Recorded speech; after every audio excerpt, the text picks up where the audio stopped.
Looking ahead to this weekend, a huge revitalization project is planned in Springfield to help clean up and rebuild a neighborhood. Western Mass News reporter Libby James checked in on all the preparations. It's building up a community within a city that's helping each other. On Wednesday, Western Mass News stopped by Revitalize CDC as they prepare for a major renovation project in Springfield on Saturday.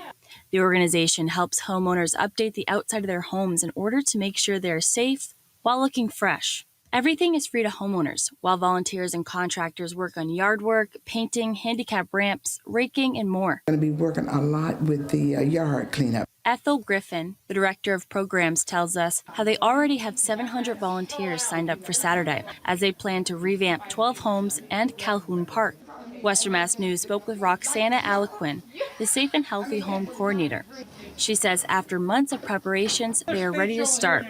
She tells us what volunteers can expect. It's a wonderful environment of energy. Like, there's so much momentum that day. Like, you get so excited. Like, the energy around everything. Like, it's like ants on a sugar cube. Everybody wants to get to a tool and help out. Volunteers are meeting up at 8 a.m. on Saturday at Calhoun Park, and they'll start working on the homes around 9. If you're interested in signing up to volunteer, that information's on our website, westernmassnews.com. Just click on the blue As Seen on TV button. In Springfield, Libby James for Western Mass News.